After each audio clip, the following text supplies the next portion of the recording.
Hey guys, how are you? I got 10 important tips every Amazon seller needs to know before deciding to sell on Amazon.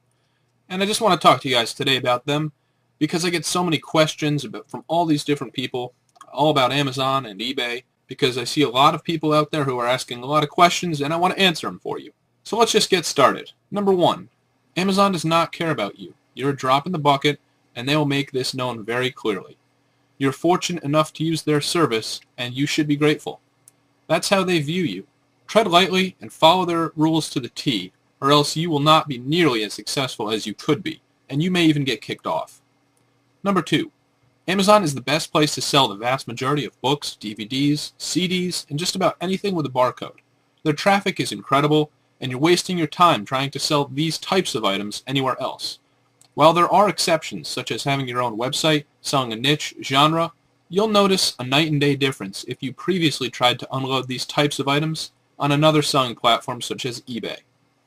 Number three, Amazon has a 30-day return policy, and as a seller on their platform, by contract, you do as well. Telling a customer that you don't will most likely result in an Amazon A to Z claim and a nasty negative feedback. This policy is a no exception policy. Tell customers that you do not allow returns at your own risk, because it is just that. Risky. Number four, Amazon almost always gives you more in shipping credit than it costs to ship books, DVDs, CDs, and VHS, but oftentimes won't cover the price of shipping anything even remotely heavy. Keep this in mind when you're pricing your items because it's easy to get screwed if you're not careful.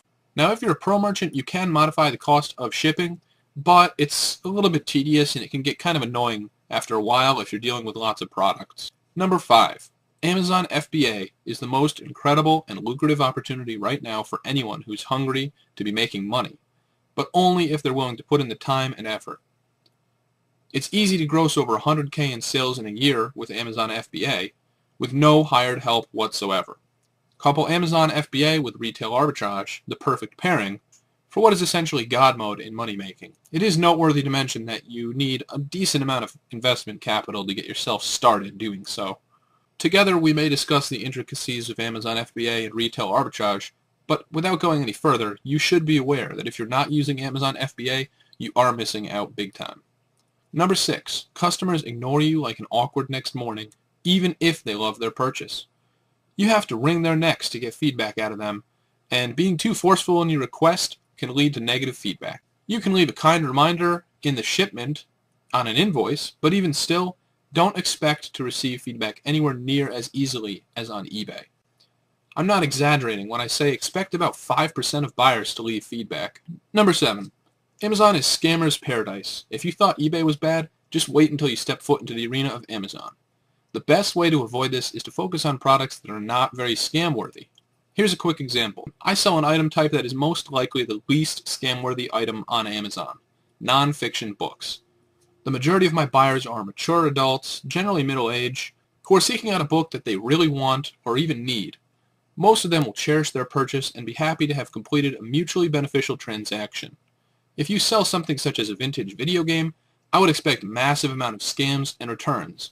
You deal with a lot of children, and you also deal with a lot of garbage buyers. And that's not to say that people who buy video games are necessarily garbage buyers, but from my personal experience, it's a lot more likely than the guy who was buying a book on psychoanalysis theory. Number 8. The customer is always right. Smart business people know this, and Amazon is no exception. The problem starts when the scammer is always right, and you're the one that has to pay for it. A smart business would never give in to the blatantly obvious scammer in a way that Amazon expects you to. But you're not Amazon. You're Amazon's fall guy. You take all the blame. You buy the scammer a night out on the town while he laughs all the way home. Amazon smiles knowing that they're going to pocket some profit. eBay is head and shoulders better when it comes to scammers, and I really do mean that. Number 9.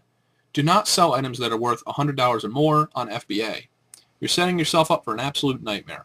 Generally speaking, if you're selling a high-value item that's in demand, expect to be violated consistently by scammers. With Amazon FBA, a customer can literally return an empty box with no reason given for the return.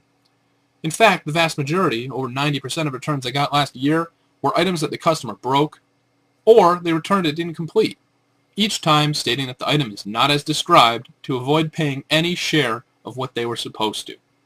When shipping any electronic, fragile, or high-value item, always mark your item. Use some sort of identification so you can tell if they're returning a different item. There are lots of videos on this on the internet. You can find them out. I haven't made one yet, but definitely look into that.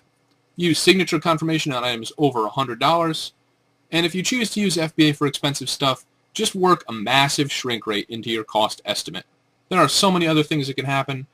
The Amazon warehouse can destroy an item by accident, and then it's on you sometimes, so just be careful. Number 10. Customer service is abysmal. Have a problem? Well, too bad. Unless you need help listing an item or refunding a buyer, expect absolutely zero assistance. This is their sandbox, so get used to it.